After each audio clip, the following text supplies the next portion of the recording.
साथियों नमस्कार, बहुत बहुत स्वागत है आप सभी का भारतीय राष्ट्रीय आंदोलन के बीपीएससी घटना चक्र के इस सीरीज़ में। और आज फिर से हम लेकर हाजिर हुए हैं बीपीएससी के द्वारा भारतीय राष्ट्रीय आंदोलन से पूछे गए कुछ महत्वपूर्ण क्वेश्चन को लेकर, जो आपके बीपीएससी टीआरई एग्जाम के लिए काफ़ी महत्वपूर्ण है। तो चलिए सेशन को शुरू करते हैं। और सबसे पहले हम देखते हैं कल के जो क्वेश्चन होमवर्क के तौर पर आपको दिया गया था उस क्वेश्चन था साइमन कमीशन को किसकी अध्यक्षता में नियुक्त किया गया था। ऑप्शन है सर जॉन साइमन, क्लेमेंट एटली, हैरी लेवी लाइसन। तो इसका सही उत्तर था आपका option A sir John Simon. बात करते हैं आज के पहले क्वेश्चन का। पहला क्वेश्चन है कि 1912 में पटना में होने वाले भारतीय राष्ट्रीय कांग्रेस की अधिवेशन के अध्यक्ष कौन थे। यहाँ पे आपका राइट आंसर जो बनेगा ये होगा आपका ऑप्शन ए आर एन मधुलकर थे। इसके तथ्य के बारे में बात कर लिया जाए तो ध्यान रखिएगा कि भारतीय राष्ट्रीय कांग्रेस का ये 27वां अधिवेशन था जो बिहार के बांकीपुर में दिसंबर 1912 में किया गया था, जिसकी अध्यक्षता आर एन मधुलकर यानी रघुनाथ नरसिंह मधुलकर जी के द्वारा की गई थी।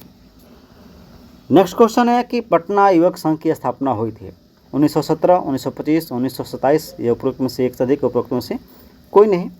राइट आंसर आपका ऑप्शन सी 1927। यानी पटना युवक संघ की स्थापना 1927 में हुई थी और जिसने बिहार में क्रांतिकारी गतिविधियों को आगे बढ़ाने का महत्वपूर्ण भूमिका निभाई था। चलिए नेक्स्ट क्वेश्चन की बात करते हैं। अगला हमारा क्वेश्चन है भारतीय क्रांति की जननी किसे कहा जाता है। काफ़ी महत्वपूर्ण क्वेश्चन है, हो सकता है बीपीएससी इस तरह के क्वेश्चन आपसे पूछ ले। भारतीय क्रांति की जननी किसे कहा जाता है। ऑप्शन है Shrimati Annie Besant, Snehlata Wadekar, madam Bhikaiji Rustom Cama. इसका जो सही उत्तर है ऑप्शन सी होगा, मैडम भीकाजी रुस्तम कामा। तथ्य की बात कर लिया जाए तो मैडम कामा का जन्म 24 सितंबर 1861 को हुआ था। उनके पिता पारसी थे और सोराबजी क्रामजी पटेल उनके पिता थे। उनका विवाह रुस्तम के आर कामा से हुआ जो वकील और सामाजिक कार्यकर्ता थे। चलिए बात करते हैं नेक्स्ट क्वेश्चन की। तो अगला क्वेश्चन है कि लंदन में इंडिया हाउस के संस्थापक कौन थे। काफ़ी महत्वपूर्ण क्वेश्चन और काफ़ी बेहतर क्वेश्चन। ऑप्शन है श्यामजी कृष्ण वर्मा, रास बिहारी बोस, रामचंद्र। इसका जो राइट आंसर है ये है आपका ऑप्शन ए श्यामजी कृष्ण वर्मा। यानी लंदन में इंडिया हाउस के संस्थापक श्यामजी कृष्ण वर्मा थे। ध्यान रखिए फरवरी 1905 में लंदन में श्यामजी कृष्ण वर्मा ने इंडियन होम रूल सोसाइटी की स्थापना की। इंडियन हाउस की भी स्थापना इनके द्वारा ही किया गया है। यहाँ एक समाचार पत्र द इंडियन सोशलिस्ट का प्रकाशन भी प्रारंभ किया।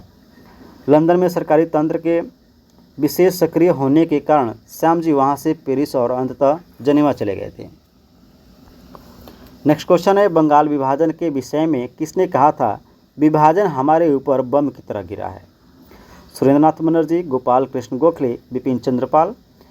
इसका जो सही उत्तर है ऑप्शन ए होगा सुरेंद्रनाथ बनर्जी। सुरेंद्रनाथ बनर्जी जी के द्वारा कथन दिया गया था कि विभाजन हमारे ऊपर बम की तरह गिरा है। यहाँ पर ध्यान रखिएगा कि बंगाल विभाजन के विषय में सुरेंद्रनाथ बनर्जी ने यह कथन दिया था कि विभाजन हमारे ऊपर बम की तरह गिरा है। और बंगाल विभाजन लॉर्ड कर्जन के समय में किया गया था 1905 में। नेक्स्ट क्वेश्चन की बात करते हैं। प्रथम बार संघर्ष के तरीकों के रूप में स्वदेशी एवं बहिष्कार किसके दौरान अपनाए गए थे। यानी पहली बार हम कह सकते हैं कि संघर्ष जो चल रहा था उस दौरान स्वदेशी और बहिष्कार जो है कब अपनाया गया। तो ध्यान रखिएगा ऑप्शन दिया है होम रूल आंदोलन, साइमन कमीशन के भारत आगमन पर, बंगाल विभाजन के समय। इसका सही उत्तर हो जाएगा ऑप्शन सी 1905 के बंगाल विभाजन के बाद ही स्वदेशी और बहिष्कार आंदोलन को अपनाया गया था। हम बात करते हैं इसके तथ्य की, क्योंकि बंगाल विभाजन के विषय में सुरेंद्रनाथ बनर्जी ने कहा था विभाजन हमारे ऊपर बम की तरह गिरा है। बंगाल विभाजन जो है लॉर्ड कर्जन के काल में हुआ था, इस बात को हम लोगों ने देखा हुआ था। 7 नंबर क्वेश्चन है कि इनमें से किस काल में स्वदेशी आंदोलन का भारत में उत्थान हुआ। जालियांवाला बाग त्रासदी का विरोध, बंगाल के विभाजन का विरोधी आंदोलन, गांधी जी का चंपारण सत्याग्रह। तो इसका जो सही उत्तर है ऑप्शन हो जाएगा बी बंगाल विभाजन का विरोधी आंदोलन। यानी बंगाल विभाजन के विरोध में स्वदेशी आंदोलन का उत्थान हुआ, यानी वो जन्म लिया या कह सकते हैं कि चलाया गया।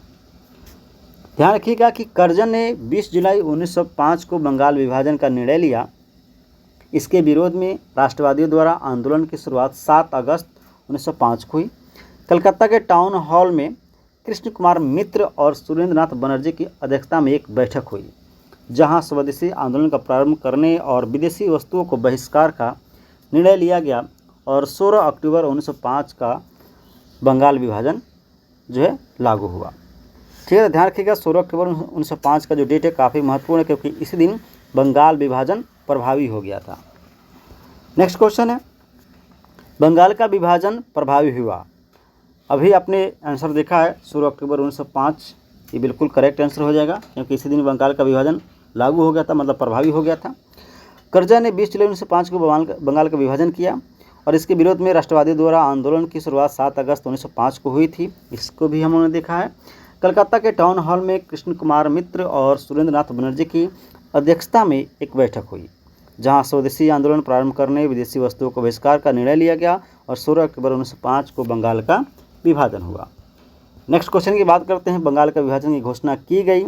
ध्यान रखिएगा कि बंगाल के विभाजन का जो घोषणा है यह आपका किया गया 19 जुलाई 1905 को, ठीक ना। ऐसा कहा गया कि हम लोग बंगाल का विभाजन कर रहे हैं, और यह कथन कब आया तो 19 जुलाई 1905 को। बंगाल विभाजन का प्रस्ताव 3 दिसंबर 1903 को ब्रिटिश संसद में रखा गया। इसकी औपचारिक घोषणा 20 जुलाई, कुछ स्रोतों में 19 जुलाई 1905 को भी देखने को मिलता है। ध्यान रखिएगा, इसीलिए आपका आंसर जो है 19 जुलाई हमने लगाया है, और यहाँ पे ऑप्शन आपका यही सही होगा। अगला क्वेश्चन देखिए, किस वर्ष हिंदुस्तान रिपब्लिकन एसोसिएशन की स्थापना हुई? काफ़ी महत्वपूर्ण क्वेश्चन है आपके बीपीएससी तैयारी के एग्जाम के पॉइंट ऑफ व्यू से। 1920, 1924, 1928। ध्यान रखिएगा, हिंदुस्तान रिपब्लिकन एसोसिएशन दिया है तो इसका जो राइट आंसर है ऑप्शन बी हो जाएगा 1924। लेकिन यही रहता है हिंदुस्तान सोशलिस्ट रिपब्लिकन एसोसिएशन, तब आपका 1928 होता। यहाँ पे आपका बी सही उत्तर है। देश में उचित ढंग से क्रांतिकारी आंदोलन का संचालन करने के उद्देश्य से अक्टूबर 1924 में युवा क्रांतिकारियों ने कानपुर में एक सम्मेलन बुलाया गया तथा हिंदुस्तान रिपब्लिकन एसोसिएशन, इसे HRA कहा जाता है, एक क्रांतिकारी संगठन की स्थापना हुई। स्टार संस्थापक सचिंद्र नाथ, यानी ये जो संस्था था इसकी संस्थापक जो थे सचिंद्र नाथ सन्याल थे, राम प्रसाद बिस्मिल थे, जोगेश चंद्र चटर्जी और चंद्रशेखर आज़ाद माने जाते हैं। नेक्स्ट क्वेश्चन की बात करते हैं, तो मुसलमान यदि खुश हैं और संतुष्ट हैं तो भारत में ब्रिटिश शक्ति का महत्तम बचाव होगा। यह किसने लिखा? यानी मतलब ये किसने लिखा था कि यदि मुसलमान खुश हैं, संतुष्ट है तो भारत में ब्रिटिश शक्ति का महत्तम बचाव होगा, मतलब कि उनका जो है वो लोग सेफ जोन में रहेंगे। यह कथन किसका है? Herbert Risley, Lord Lytton, W Hunter. तो इसका जो सही उत्तर है ऑप्शन हो जाएगा सी, W हंटर का ये कथन है कि अगर भारत में मुसलमान खुश हैं तो ब्रिटिश का संरक्षण या कह सकते हैं कि उनका बचाव होता रहेगा। तो W हंटर ने अपनी पुस्तक द इंडियन मुसलमान में लिखा था कि मुसलमान यदि खुश और संतुष्ट हैं तो भारत में ब्रिटिश शक्ति का महत्तम बचाव होगा। अगला क्वेश्चन है, कर्जन वायली की हत्या के आरोप में किसे मृत्युदंड दिया गया? मदन लाल ढींगरा, भगत सिंह, उधम सिंह, उपयुक्त में से एक से अधिक, उपयुक्त में से कोई नहीं है। तो यहाँ पे ध्यान रखिएगा कि कर्जन वायली की हत्या में जिनको फांसी दिया गया था या जिसको मृत्युदंड दिया गया था वे थे मदन लाल ढींगरा। कर्जन वायली की हत्या 1 जुलाई 1909 को लंदन में मदन लाल ढींगरा ने गोली मारकर कर दिया। वायली भारत मंत्री के एक बॉडीगार्ड के रूप में नियुक्त थे। 17 अगस्त 1909 को मदन लाल ढींगरा को फांसी की सजा दी गई। मॉन्टेगू चेम्सफोर्ड की रिपोर्ट कब आई थी? इसमें ऑप्शन दिया है भारतीय परिषद अधिनियम 1909 का आधार बनी, भारत सरकार अधिनियम 1919 का आधार बनी, भारत सरकार अधिनियम 1935 का आधार बनी। मतलब कहने का क्वेश्चन है कि मॉन्टेगू चेम्सफोर्ड की रिपोर्ट जो है किसकी बेस थी या किसके आधार बनी? तो यहाँ पे ध्यान रखिएगा कि मॉन्टेगू चेम्सफोर्ड की जो रिपोर्ट थी ये जो है आपका भारत सरकार अधिनियम 1919 का आधार बनी, ठीक ना। चलिए आपका ऑप्शन बी करेक्ट आंसर हो जाएगा। तत्कालीन भारत सचिव एडविन मैंटिंग्यू और वायसराय लॉर्ड चैम्सफोर्ड की रिपोर्ट भारतीय परिषद अधिनियम 1919 का आधार बनी थी। इस अधिनियम के तहत प्रांतों में पहली बार द्वैध शासन लागू किया गया था। ध्यान रखिए, काफ़ी महत्वपूर्ण लाइन है कि इस समय जो पहली बार 1919 में पहली बार प्रांतों में क्या हुआ, तो 1919 में पहली बार प्रांतों में द्वैध शासन लागू किया गया था। ये क्वेश्चन आपसे मैं कर रहा हूँ, आपका इस क्वेश्चन का आंसर आपको कमेंट में देना है कि जो है बंगाल में द्वैध शासन कब लागू किया गया था। इसका आंसर आपको कमेंट बॉक्स में देना है। चलिए नेक्स्ट क्वेश्चन देखते हैं। अगला क्वेश्चन है, पुनः सार्वजनिक सभा की स्थापना की गई थी। ऑप्शन है 1858 ईस्वी में महादेव गोविंद रनाडे ने। ऑप्शन बी है 1870 ईस्वी में महादेव गोविंद रनाडे ने। फिर 1870 ईस्वी में पंडिता रमाबाई रनाडे। अब यहाँ पे ध्यान रखिएगा, पुनः सार्वजनिक सभा की बात की गई है कि इसकी स्थापना कब की गई थी। तो इसका जो सही उत्तर है ऑप्शन हो जाएगा बी, 1870 ईस्वी में महादेव गोविंद रनाडे के द्वारा किया गया था। पुनः सार्वजनिक सभा की स्थापना अप्रैल 1870 में महादेव गोविंद रनाडे ने की थी। इस संस्था के अन्य सदस्यों ने बाल गंगाधर तिलक, अरविंद केलकर, गोपाल हरदेशमुख तथा जेबी जोशी शामिल थे। यह संस्था सरकार एवं जनता के बीच मध्यस्थता कायम करने के लिए स्थापित की गई थी। नेक्स्ट क्वेश्चन है कि भारतीय राष्ट्रीय कांग्रेस के द्वितीय सम्मेलन में कितने मुस्लिम प्रतिनिधियों ने भाग लिया था। यहाँ पे ऑप्शन है 20, 33, 30। तो ध्यान रखिएगा कि भारतीय राष्ट्रीय कांग्रेस का जो द्वितीय सम्मेलन हुआ था उसमें मुस्लिम प्रतिनिधियों की जो संख्या थी यह थी 33। करेक्ट आंसर बी हो जाएगा।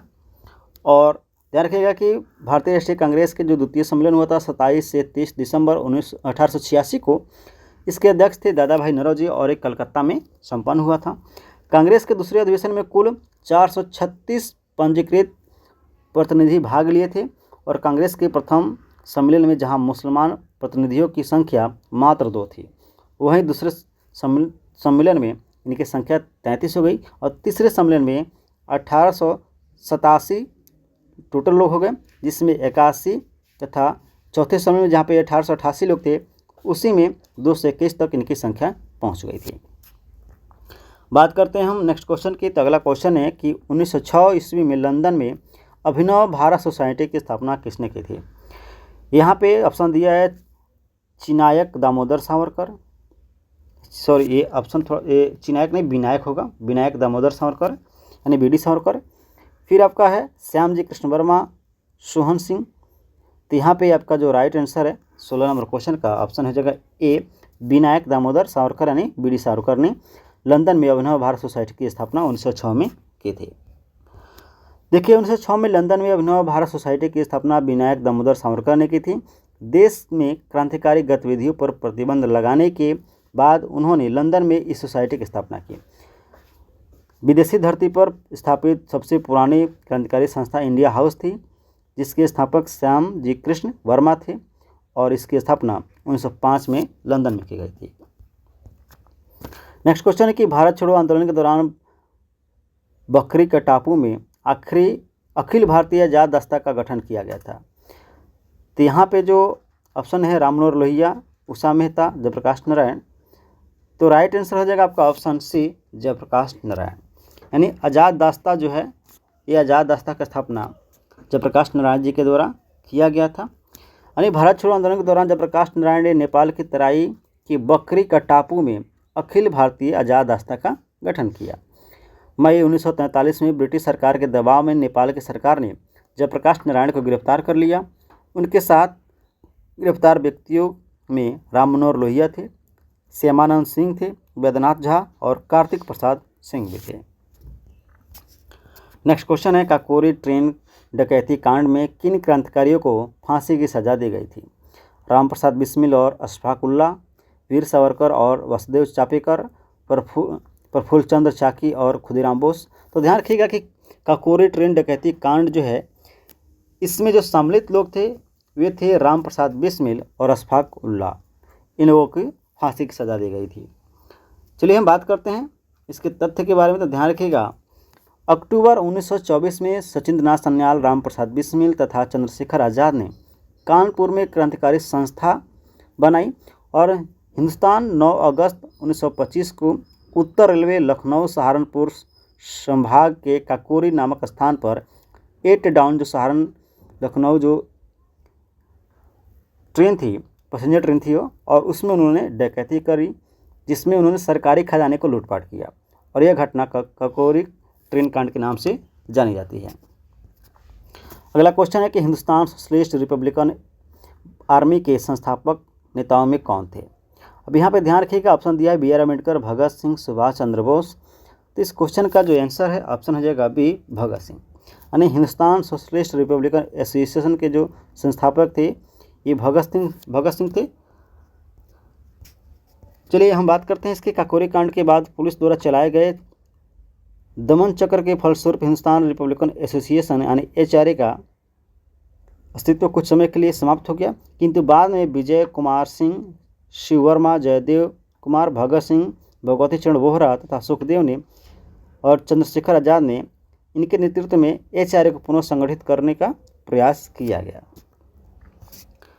20 नंबर क्वेश्चन है, निम्नलिखित पंक्तियों को किसने लिखा। सरफरोशी की तमन्ना अब हमारे दिल में है, देखना है कि जोर कितना बाजुए कातिल में है।